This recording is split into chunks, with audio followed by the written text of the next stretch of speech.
सरकार ने बढ़ाया खरीफ फसलों का न्यूनतम समर्थन मूल्य। धान का एमएसपी 143 रुपए प्रति क्विंटल बढ़कर 2183 रुपए प्रति क्विंटल हुआ। मूंग में 803 रुपए प्रति क्विंटल की बढ़ोतरी। प्रधानमंत्री ने बताया किसानों के हित में लगातार फैसले लेने की कड़ी में एक और कदम। केंद्रीय मंत्रिमंडल ने हुड्डा सिटी सेंटर से साइबर सिटी और इस पर लिंक से द्वारका एक्सप्रेसवे तक मेट्रो कनेक्टिविटी को दी मंजूरी। प्रोजेक्ट पर 5,452 करोड़ रुपए का खर्च का अनुमान। बीएसएनएल को मिला पुनरुद्धार पैकेज। 4G 5G स्पेक्ट्रम का मिला आवंटन।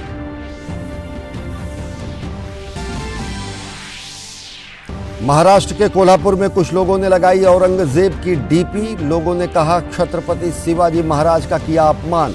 विरोध प्रदर्शन में हुए शामिल। दो गुटों के बीच हुई पत्थरबाजी। पुलिस ने संभाला मोर्चा, किया बल प्रयोग। 19 जून तक धारा 144 हुई लागू। अगले 48 घंटे में केरल में मानसून दे सकता है दस्तक। मौसम विभाग के मुताबिक स्थितियां हुई अनुकूल। गोवा और केरल पर चक्रवाती तूफान बिपरजॉय का खतरा बढ़ा। अगले 12 घंटे में स्थिति होगी और स्पष्ट।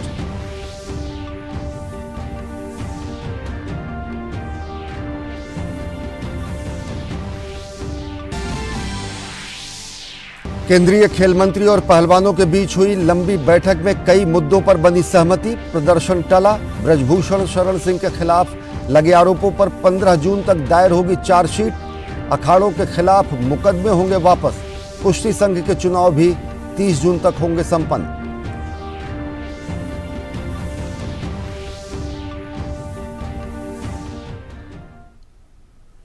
नमस्कार, मैं हूं अश्विनी कुमार मिश्र। देखते हैं खबरों को विस्तार से।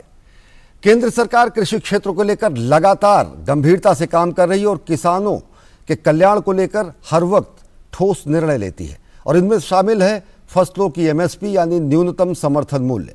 आज कैबिनेट की बैठक में खरीफ की मुख्य फसलों के एमएसपी में बढ़ोतरी को मंजूरी दी गई। प्रमुख खरीफ फसलों में एमएसपी 9 से 10% तक बढ़ाई गई है।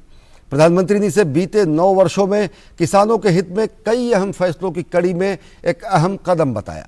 उन्होंने ट्वीट में लिखा, आज सरकार ने खरीफ फसलों के लिए एमएसपी में बढ़ोतरी को मंजूरी दी है। इससे अन्नदाता को उपज का लाभकारी मूल्य मिलने के साथ ही साथ फसलों में विविधता लाने के प्रयासों को भी बल मिलेगा। किसानों के लिए बुधवार को अच्छी खबर आई।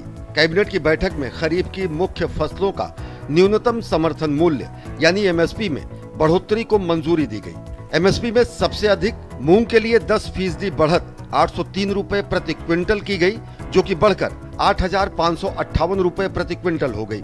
धान सहित प्रमुख खरीफ फसलों की एमएसपी 9% तक बढ़ाई गई है। वर्ष 2023-2024 के लिए तुअर की एमएसपी में 400 रुपए प्रति क्विंटल की बढ़ोतरी की गई है, जबकि उड़द की एमएसपी को 350 रुपए प्रति क्विंटल बढ़ाकर 6,950 रुपए प्रति क्विंटल कर दिया गया है। मक्के की एमएसपी को 128 रुपए प्रति क्विंटल और धान की एमएसपी में 143 रुपए प्रति क्विंटल की बढ़ोतरी कर इसे अब 2,183 रुपए प्रति क्विंटल करने की मंजूरी मिली है। 2023-24 के लिए 8,558 रुपए यानी 10.4% की वृद्धि 8,558 मूंग दाल पर नई खरीफ मार्केटिंग सीजन के लिए एमएसपी को सुनिश्चित किया गया। इसी प्रकार से जो ग्राउंडनट है उसमें भी 9% की वृद्धि हुई है और अब 6,357 रुपए ग्राउंडनट की एमएसपी रहेगी। केंद्रीय मंत्री पीयूष गोयल ने बताया कि मोदी सरकार का ध्यान इस बात पर विशेष तौर पर रहा है कि महंगाई की दर नीची रहे। यही वजह है कि दुनिया के अधिकतर देशों के मुकाबले भारत में महंगाई दर काफी कम है। पूर्व की यूपीए सरकार के मुकाबले 2014 के बाद मोदी सरकार महंगाई को काबू करने में सफल रही है। देश में कंजम्पशन बढ़ रहा है, यानी लोगों की आमदनियां भी बढ़ रही है। लोगों की desire to produce to consume cereals and higher value products बढ़ रहे हैं, जिसके कारण जो किसान फल सब्जी बनाते हैं, अलग अलग टाइप के प्रोडक्ट्स बनाते हैं, दलहन तिलहन की मैंने वृद्धि बताई, इसके बावजूद हमें इंपोर्ट भी करना पड़ रहा है। ये दर्शाता है कि देश में लोगों की आमदनी भी बढ़ रही है, एक इंक्लूसिव ग्रोथ का भी एक परिचय देता है, और इसी के कारण डिमांड बढ़ रहा है। लेकिन हमारी महंगाई सीरियल्स में भी आज भी विश्व की महंगाई से काफी कम है, और इस पे लगातार हम नजर भी रखे हुए हैं। गौरतलब है कि मोदी सरकार एमएसपी के निर्धारण में लागत का कम से कम 150% किसानों को हासिल हो, इस नीति को आगे बढ़ा रही है, जिसके चलते बीते वर्षों में प्रमुख फसलों की एमएसपी में काफी इजाफा हुआ है। इसके साथ ही किसानों की आय सुनिश्चित करने के साथ ही पीडीएस के लिए अनाज की जरूरतों को पूरा करने के लिए खाद्यान्न की रिकॉर्ड खरीद की जा रही है, जिससे 80 करोड़ लोगों को मुफ्त अनाज भी दिया जा रहा है। जाहिर है, जहां ध्यान किसानों की आय बढ़ाने पर है, तो वहीं जोर गरीबों को राहत देने पर भी है। शैलेंद्र मिश्र, डीडी न्यूज, दिल्ली। कृषि के अलावा कैबिनेट की बैठक में गुरुग्राम के लिए मेट्रो लाइन विस्तार को मंजूरी दी गई और 4G और 5G सेवाओं के विकास के लिए बीएसएनएल के लिए 89,000 करोड़ रुपए के पुनरुद्धार पैकेज को भी मंजूरी मिली। दिल्ली एनसीआर की कनेक्टिविटी के लिए कैबिनेट की बैठक में अहम फैसला लिया गया है। केंद्र सरकार ने हरियाणा के गुरुग्राम में हुडा सिटी सेंटर से साइबर सिटी गुरुग्राम के लिए मेट्रो लाइन विस्तार को मंजूरी दी है। 28.5 किलोमीटर की इस मेट्रो लाइन के लिए 5,452 करोड़ रुपए खर्च किए जाने को मंजूरी दी गई है। इस मेट्रो लाइन को 4 वर्ष में पूरा कर लिया जाएगा। मेट्रो की कनेक्टिविटी लगभग 28.5 किलोमीटर हरियाणा में गुरुग्राम में बढ़ाने का कार्यक्रम है, जो सिटी सेंटर से साइबर सिटी तक मेट्रो को पहुंचाएगा, और साथ में एक स्पर, एक 1.5 किलोमीटर लंबा अलग लाइन, साइड की लाइन स्पर लाइन बोलते हैं, वो द्वारका एक्सप्रेसवे को भी कनेक्ट करेगी मेट्रो से। ये लगभग 5,453 करोड़ रुपए की लागत से 4 वर्षों में पूरा किया जाएगा। गौरतलब है कि राष्ट्रीय राजधानी क्षेत्र में मेट्रो कनेक्टिविटी का विस्तार किया जा रहा है, जिससे यहां रहने वाले लोगों को तो सहूलियत होगी ही, रोजगार के नए अवसरों के साथ इस क्षेत्र में निवेश को भी बढ़ावा दिया जा सकेगा। एक अन्य अहम फैसले में कैबिनेट ने भारत संचार निगम लिमिटेड के लिए 89,047 करोड़ रुपए के पुनरुद्धार पैकेज को मंजूरी दी है। इस पैकेज का इस्तेमाल 4G और 5G सेवाओं को बढ़ाने के लिए किया जाएगा। गौरतलब है कि इससे पहले भी बीएसएनएल को 2 और पैकेज दिए जा चुके हैं, जिससे बीएसएनएल की वित्तीय हालत में सुधार देखने को मिला है। साथ ही बीएसएनएल 4G सेवा का भी तेजी से विस्तार कर रही है। नई दिल्ली से शैलेंद्र मिश्र की report, DD news. Social media के दुरुपयोग के कारण कानून व्यवस्था की गंभीर स्थिति उत्पन्न होने का एक मामला सामने आया है। मामला महाराष्ट्र के कोल्हापुर का है, जहां कुछ लोगों द्वारा सोशल मीडिया पर औरंगजेब का स्टेटस लगाने पर विरोध प्रदर्शन शुरू हो गया और हालात बेकाबू होते देखकर निषेधाज्ञा लगानी पड़ी। गुरुवार सुबह तक इंटरनेट सेवा भी बंद कर दी गई। सोशल मीडिया पर आपत्तिजनक स्टेटस, उसके बाद तनाव और व्यापक विरोध प्रदर्शन। कोल्हापुर महाराष्ट्र का दिन कुछ ऐसा ही गुजरा। पूरे दिन गहमा गहमी रही। कुछ संगठनों ने आपत्तिजनक स्टेटस के खिलाफ प्रदर्शन का आह्वान किया था। बड़ी संख्या में लोगों ने शहर के छत्रपति शिवाजी चौक पर धरना प्रदर्शन किया। विरोध उग्र होता देख पुलिस ने कानून व्यवस्था बनाए रखने के लिए लोगों को काबू करने के लिए बल प्रयोग भी किया। फिलहाल जिले में 19 जून तक निषेधाज्ञा लागू कर दी गई है। स्थिति को देखते हुए एहतियात के तौर पर गुरुवार सुबह तक इंटरनेट सेवा बंद कर दी गई है। हर जगह पे बंदोबस्त डिप्लॉयड है। शहर में परिस्थिति अभी सामान्य है, परिस्थिति हमारे नियंत्रण में है। हर जगह पे पुलिस डिप्लॉयड है। मैं, मेरे सारे एसडीपीओज, इवन हमारे रेंज के आईजी सर भी खुद ऑन रोड है। सब लोग वही चेक कर रहे हैं और जो सिचुएशन अंडर कंट्रोल है वो अभी वापस ना बिगड़े, इसकी हम प्रिकॉशन ले रहे हैं। विरोध प्रदर्शन में शामिल लोगों का मानना है कि छत्रपति शिवाजी महाराज के राज्याभिषेक के 350वीं वर्षगांठ के मौके पर कुछ लोग जानबूझकर साजिश के तहत सोशल मीडिया पर औरंगजेब का स्टेटस लगा रहे हैं। इससे समाज में आक्रोश फैल गया और बुधवार को कोल्हापुर में बंद का आह्वान किया गया। इस बीच राज्य के उप मुख्यमंत्री देवेंद्र फडणवीस ने कहा कि महाराष्ट्र छत्रपति शिवाजी महाराज की धरती है। कुछ लोग राज्य को बदनाम करने की साजिश कर रहे हैं। सोशल मीडिया पर औरंगजेब का स्टेटस लगाकर लोगों की जन भावना के खिलाफ काम कर रहे हैं। इसके पीछे कौन है, इसका असली मालिक कौन है, ये भी हम ढूंढ के निकालेंगे। कौन जानबूझकर महाराष्ट्र में कानून व्यवस्था खराब हो और महाराष्ट्र का नाम खराब हो, ये करने की कोशिश कर रहा है, ये भी हम ढूंढ के निकालेंगे। लेकिन मेरा इतना ही निवेदन है, परिस्थिति पूरी नियंत्रण में है, कहीं पर भी अभी अनियंत्रित इस प्रकार की व्यवस्था नहीं है, अव्यवस्था भी नहीं है। लेकिन मेरे सबसे निवेदन है, कोई भी कानून को हाथ में न ले, कानून को हाथ में लिया तो उसके ऊपर कार्रवाई की जाए। कोल्हापुर की घटना के बाद पुलिस राज्य के अन्य जिलों पर भी पैनी नजर बनाए हुए है। राज्य के गृह मंत्रालय ने कानून व्यवस्था को बनाए रखने के निर्देश दिए हैं। मुख्यमंत्री एकनाथ शिंदे ने भी लोगों से शांति बनाए रखने की अपील की है। कोल्हापुर से योगेश शीतल के साथ ब्यूरो रिपोर्ट, डीडी न्यूज। और उत्तर प्रदेश के पूर्व कैबिनेट मंत्री और भाजपा के वरिष्ठ नेता ब्रह्मदत्त द्विवेदी की हत्या के आरोपी गैंगस्टर संजीव माहेश्वरी उर्फ संजीव जीवा की आज लखनऊ कोर्ट के अंदर गोली मारकर हत्या कर दी गई। इसमें एक पुलिसकर्मी और एक लड़की भी घायल हो गई। गैंगस्टर संजीव जीवा को मुख्तार अंसारी का बेहद करीबी माना जाता है।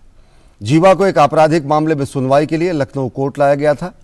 उस पर हत्या के कई मामलों सहित अन्य मामले भी दर्ज हैं। प्रत्यक्षदर्शियों ने बताया कि शूटर वकील के वेश में कोर्ट पहुंचे और संजीव जीवा पर फायरिंग कर दी। हमलावरों में से एक को लखनऊ पुलिस ने गिरफ्तार कर लिया है। घायलों को इलाज के लिए लखनऊ के सिविल अस्पताल में भर्ती कराया गया है।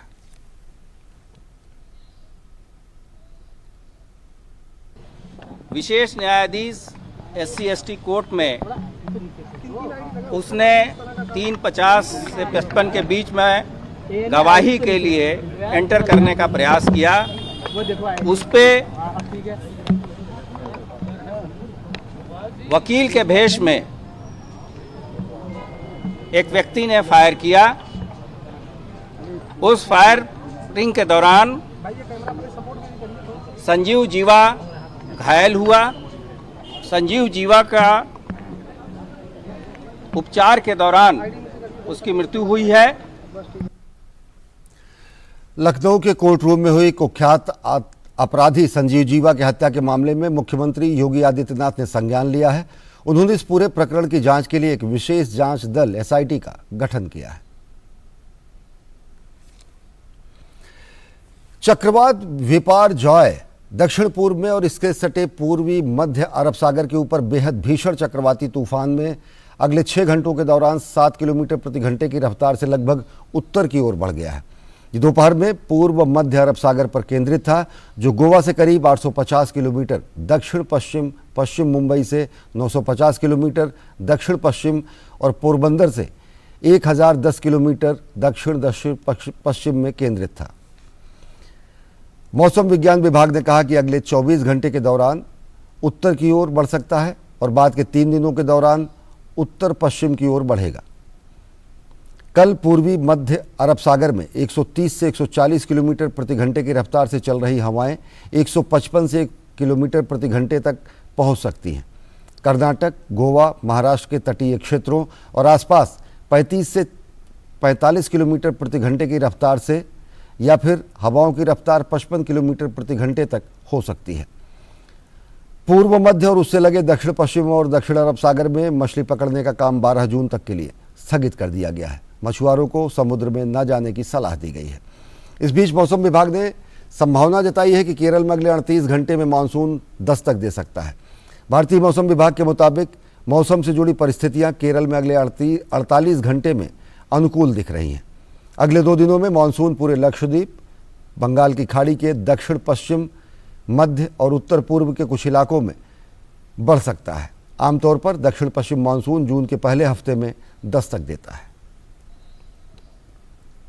जो ये तूफान बना हुआ है तो इसका मुख्यतः प्रभाव अभी फिलहाल जो है समुद्री एरिया में है। लेकिन जो मानसून की बात करते हैं तो केरला में 48 घंटों के अंदर हमारे पास संभावना बन रही है कि कंडीशन फेवरेबल है और हो सकता है कि ऑनसेट हो जाए। मानसून का प्रोग्रेस होता है वो आपका विंड पैटर्न पे और आगे जैसी रेनफॉल होती है उस पर डिपेंड करता है।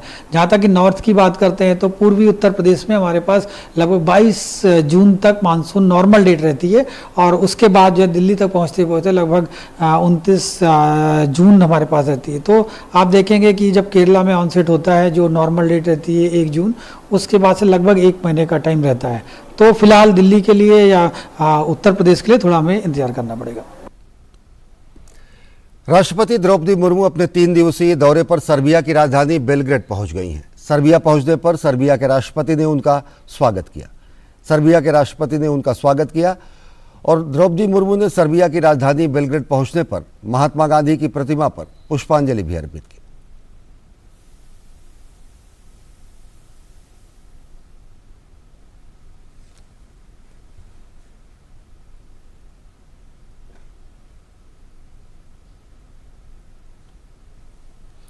सर्बिया के श्रम, रोजगार एवं सामाजिक नीति मंत्री निकोल सेलाकोविक ने दूरदर्शन संवाददाता मंजू मीणा से बातचीत में कहा कि भारत के राष्ट्रपति की पहली सर्बिया यात्रा पर बेहद खुशी है और उन्होंने कहा कि दोनों देशों के बीच गुटनिरपेक्ष आंदोलन की स्थापना पर आधारित रिश्तों की आधारशिला इससे और मजबूत होगी।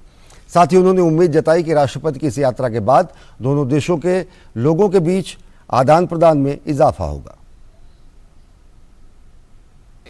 Well, I am feeling more than proud. This is a historical moment for Indian and Serbian relations. We are traditionally old, good friends and partners. India is one of the most friendly countries to the Republic of Serbia worldwide. To wish a very welcome to Madam President. I am quite sure that in all the meetings and the dialogue which is going to be established with our President Alexander Vučić, the historical steps are going to be made in profounding our traditionally good relations and our friendship, which is dating from the time of President Tito. Serbia में राष्ट्रपति द्रौपदी मुर्मू भारतीय समुदाय के बीच पहुंची। उन्होंने कहा कि पूरे देश में नए इंफ्रास्ट्रक्चर का तेजी से विकास हो रहा है। भारत अपनी स्वतंत्रता के शताब्दी वर्ष 2047 तक एक विकसित देश बनने की अपनी महत्वाकांक्षा को पूरे विश्वास के साथ आगे बढ़ा रहा है। भारत और सर्बिया प्राचीन भूमि है। आधुनिक युग में सर्बिया के साथ भारत के संबंधों को विशेष रूप से गुटनिरपेक्ष आंदोलन के संदर्भ में परिभाषित किया गया है। भारत और सर्बिया दोनों प्राचीन देश हैं। आधुनिक युग में सर्बिया के साथ भारत के संबंध विशेष रूप से नॉन अलाइंड मूवमेंट के संदर्भ में मजबूत हुई है। भारत और सर्बिया ने हमेशा एक दूसरे के हितों को समझा है। दोनों देश ने अक्सर प्रमुख क्षेत्रीय और वैश्विक मुद्दों पर अपने विचारों को साझा किया है। भारत के सस्टेनेबल डेवलपमेंट सहयोग कार्यक्रम में सर्बिया एक महत्वपूर्ण भागीदारी रहा है।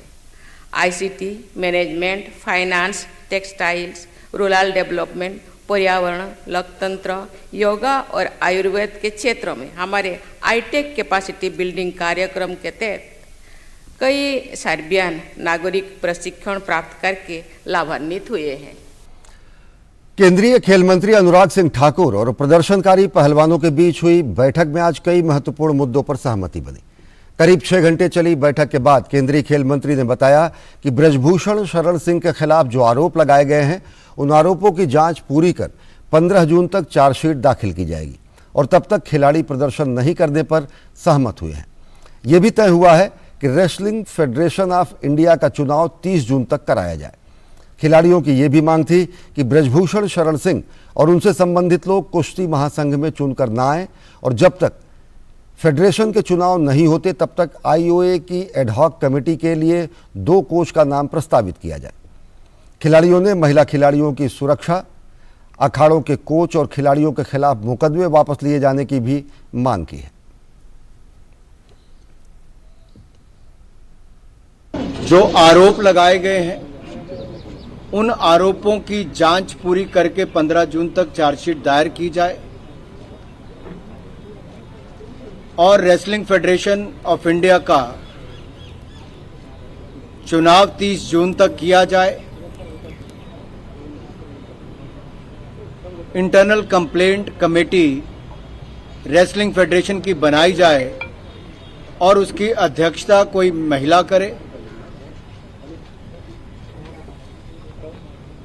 जब तक रेसलिंग फेडरेशन ऑफ इंडिया के चुनाव नहीं होते तब तक आईयूए की एडहॉक कमेटी पर 2 कोचेस का नाम प्रस्तावित किया गया है। उसका क्योंकि टेक्निकल भी उसमें दिक्कतें बहुत आती, इसलिए सुझाव दिए गए हैं कि 2 कोचेस को उसके ऊपर रखा जाए उस कमेटी में। और जब रेसलिंग फेडरेशन ऑफ इंडिया के चुनाव हों वो एक अच्छी फेडरेशन के रूप में चले, अच्छे पदाधिकारी उसके चुन के आए, उसके लिए खिलाड़ियों से रायशुमारी हो। और हरियाणा के सोनीपत में इन दिनों कुश्ती के ट्रायल आयोजित किए जा रहे हैं। अंडर 15 और अंडर 20 की श्रेणी में होने वाली ये ट्रायल जॉर्डन में होने वाले एशियन कुश्ती चैंपियनशिप के लिए आयोजित हो रहे हैं। एडहॉक कमेटी द्वारा कराए जा रहे इस चयन में करीब 2500 युवा पहलवान हिस्सा ले रहे हैं। जहां एक ओर देश में पहलवानों का राजनीतिक दंगल जारी है, वहीं दूसरी ओर सोनीपत के साइंस सेंटर में चल रहे एशियन कुश्ती चैंपियनशिप के नेशनल ट्रायल में देश भर से रिकॉर्ड तोड़ संख्या में पहलवान ट्रायल देने पहुंच रहे हैं। इस ट्रायल में अंडर 15 और अंडर 20 आयु वर्ग के करीब 2500 पहलवानों ने रजिस्ट्रेशन करवाया है। ट्रायल के पहले दिन महिला पहलवानों ने बढ़ चढ़कर हिस्सा लिया, तो वहीं पुरुष वर्ग में भी देश भर से सोनीपत पहुंचे पहलवानों का उत्साह देखने को मिला। बुधवार के दिन खिलाड़ियों का हौसला अफजाई करने पहुंचे भारतीय फुटबॉल महासंघ के अध्यक्ष कल्याण चौबे ने कहा कि इस ट्रायल में बड़ी संख्या में पहलवानों का पहुंचना अपने आप में एक बड़ा रिकॉर्ड है। जिस तरह से एडहॉक कमेटी ने इस कुश्ती की ट्रायल की आयोजन करी, जिसमें 2500 से अधिक बच्चे अंडर 15 और अंडर 20 के पार्टिसिपेट किए, और मैं अभी भी देख सकता हूं किस तरह से बच्चों के बीच में ये प्रोत्साहन है खिलाड़ियों के बीच में। तो मैं समझूंगा कि रेसलिंग जो है, रेसलिंग के खेल भारत में बहुत लोकप्रिय है, ओलंपिक एशियन गेम्स में मेडल लाने वाली स्पोर्ट है, और खिलाड़ियों के बीच में जिस तरह से उत्साह है, प्रोत्साहन है, सबसे अधिक संख्या में जो ओपन ट्रायल में 2500 से अधिक बच्चे के आना, मैं समझता हूँ कि अपने आप में एक रिकॉर्ड है। ये ट्रायल एडहॉक कमेटी के अंतर्गत करवाई जा रही है। एडहॉक कमेटी के सदस्य भूपेंद्र सिंह बाजवा की माने तो देश भर से ट्रायल के लिए सोनीपत पहुंचे खिलाड़ियों को हर प्रकार की सुविधाएं दी जा रही हैं। साथ ही उन्होंने ये भी उम्मीद जताया कि एशियन रेसलिंग चैंपियनशिप में खिलाड़ियों का बेहतरीन प्रदर्शन देखने को मिलेगा। रेसलिंग का एडहॉक कमेटी में जब से मैंने संभाला तो कुश्ती में हमारा टेक्निकल स्टाफ भी बहुत अच्छा है और प्लेयर्स भी बहुत ही डिसिप्लिन और बहुत ही अच्छा कर रहे हैं। 2500 आना एक रिकॉर्ड जरूर है, लेकिन जिस तरह से हो रहा है जो यहाँ पे मैनेजमेंट है, वो मैं अपनी टेक्निकल स्टाफ को भी, अपने कोचेस को, रेफरीज को और प्लेयर्स सबको बहुत बहुत बधाई देता हूँ। और ये टीम बहुत ही उम्मीद है कि मेडल्स लेके आएगी। जॉर्डन अगले महीने 12 तारीख को जा रही है ये, और इसके साथ ही आप सबको शुभकामनाएं। एशियाई कुश्ती चैंपियनशिप के लिए चल रहे चयन में देश के अलग अलग भागों से पहुंचे पहलवानों में गजब का उत्साह दिखा। वहीं खिलाड़ियों ने इस ओपन ट्रायल का भी स्वागत किया। युवा पहलवानों का मानना है कि इस प्रकार के खुले मंच पर उन्हें सीनियर खिलाड़ियों के साथ स्पर्धा करने का मौका मिला, जो उनके लिए एक नया अनुभव है। बच्चे जुगर पहले डिस्ट्रिक्ट में भी हार जाते थे, कोई स्टेट में पहुंचता था। अब ये जो जूनियर एशिया हो रही है सभी के लिए, कोई भी इसमें ओपन थी जुगर, जो बच्चे थे वो इसमें लड़ सकते थे। जो बच्चे पहले रह जाते थे वे भी आज मौका मिला उनको लड़ने का, और नंबर भी पड़ा कई बच्चों का। तो मैं बहुत अच्छा कंपटीशन मिल रहा है यहाँ पे, कोई 1500 लोग आए हुए हैं, और साई की तरफ से मैं बहुत स्पोर्ट्स है खाने पीने का, और सारी चीज़ मिल रही है हमें जो चीज़ होनी चाहिए। एसी हाल और प्रैक्टिस के लिए अच्छे कोच, सारी चीज़ अच्छी है। और ये जो प्रयोजन किया है रेसलिंग का कंपटीशन का, ये बहुत बढ़िया है। ये सब गांव वाले बच्चों को सबको मौका मिल रहा है, सबको खेलने का मौका मिल रहा है। और गरीब जो बच्चे पीछे रहते थे हर साल, वो बच्चे आगे अभी आए हैं। हमारे महाराष्ट्र स्टेट से भी बच्चे कहीं कहीं की गोल्ड मेडल बैठा है इधर। सीनियर का कैंप भी लगता है, सीनियर कैंप में लगने की वजह से हमें थोड़ा उनके साथ में घुलना मिलना होता है, तो थोड़ा हमें भी उसके कुछ फ़ायदा होता है। यहाँ की व्यवस्था बहुत अच्छा लगा हमें, और जो भी सीनियर पहलवान है हम लोग को फाइट करने के लिए मिल रहा है, और हम बहुत खुशी हमको हुआ है यहाँ आके कि हम सुविधा साइंस सेंटर हमको इतना सुविधा दे रही है, खाने पीने के लिए सुबह नाश्ता दे रही है, दोपहर में भी खाना दे रही है, और रहने की भी व्यवस्था अच्छा है यहाँ की है। आयोजकों की माने तो चयन के पहले दिन महिला पहलवानों ने बड़ी संख्या में हिस्सा लिया। वहीं कमेटी की कोशिश है कि ट्रायल में पहुंचे खिलाड़ियों को ऐसा माहौल दिया जाए जिसमें वे अपनी खेल क्षमता का भरपूर प्रयोग कर सकें। बॉयज और गर्ल्स दोनों का कम्पीट ट्रायल है अंडर 15 और अंडर 20 की, जिसमें लड़कियों ने लगभग 472 के करीब लड़कियों ने पार्टिसिपेट किया है।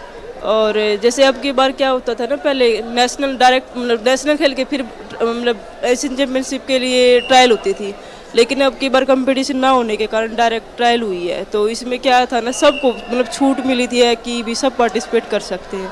तो ऐसे में जो नए बच्चे हैं उनके लिए फ़ायदा होगा, क्या उनको कंपटीशन खेलने को मिल गया। गौरतलब है कि एशियन कुश्ती चैंपियनशिप के लिए राष्ट्रीय स्तर पर खिलाड़ियों का चयन एडहॉक कमेटी द्वारा सोनीपत में स्थित भारतीय खेल प्राधिकरण केंद्र में करवाया जा रहा है। इस ट्रायल की खास बात यह है कि इसमें खिलाड़ियों को डायरेक्ट एंट्री दी गई है। आप देख सकते हैं कितना उत्साह है इन पहलवानों में, जो कि सोनीपत के साई सेंटर पहुंचे हैं कुश्ती के नेशनल ट्रायल में। यहां से कुछ चुनिंदा पहलवानों को चुना जाएगा आगामी एशियन रेसलिंग चैंपियनशिप के लिए, जहां पे इनकी कोशिश राष्ट्र के लिए पदक जीतने की होगी। कैमरामैन कुलदीप के साथ मैं सुशील कुमार, सोनीपत। भारत और ऑस्ट्रेलिया के बीच ओवल में खेले जा रहे आईसीसी विश्व टेस्ट चैंपियनशिप फाइनल के पहले दिन का खेल खत्म होने तक ऑस्ट्रेलिया ने 3 विकेट के नुकसान पर 327 रन बना लिए। भारतीय कप्तान रोहित शर्मा ने मैच में टॉस जीतकर पहले गेंदबाजी करने का फैसला किया। मोहम्मद सिराज ने उस्मान ख्वाजा को 0 पर आउट कर भारत को अच्छी शुरुआत दिलाई। डेविड वार्नर 43 रन बनाकर शार्दुल ठाकुर का शिकार बने।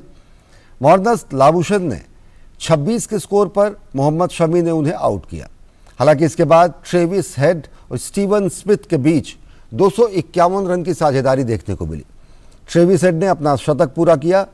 आईसीसी विश्व टेस्ट चैंपियनशिप के फाइनल में शतक लगाने वाले पहले बल्लेबाज बने।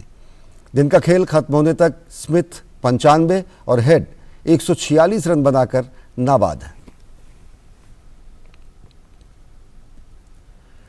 दूरदर्शन की मशहूर एंकर रही गीतांजलि अय्यर का निधन हो गया है। 90 के दशक की टीवी की सबसे चर्चित चेहरों में से एक रही। उनके निधन की खबर मिलते ही पत्रकारिता जगत में शोक की लहर दौड़ गई। साड़ी के साथ मॉडर्न लुक उनकी विशेष पहचान थी। न्यूज रीडिंग के साथ साथ अपने अनोखे हेयर स्टाइल को लेकर भी गीतांजलि अय्यर काफ़ी मशहूर थी। वर्ष 1971 में वे अंग्रेजी एंकर के तौर पर दूरदर्शन में शामिल हुई। वे दूरदर्शन की पहली अंग्रेजी प्रस्तोता थी। अपने करीब 30 साल के टीवी पत्रकारिता के करियर में उन्हें कुल 4 बार बेस्ट एंकर पर्सन का अवार्ड भी मिल चुका। दूरदर्शन के नेशनल होने और 1982 में एशियाई खेलों के बाद उन्हें देश और विदेश में खासी पहचान मिली। दिवंगत अय्यर कई प्रिंट विज्ञापनों का चेहरा भी रहीं और उन्होंने धारावाहिक खानदान में भी अभिनय किया था। हिंदी समाचारों के इस बुलेटिन में फिलहाल इतना ही। देश और दुनिया की ताज़ा तरीन खबरों के लिए देखते रहिए डीडी न्यूज़। नमस्कार।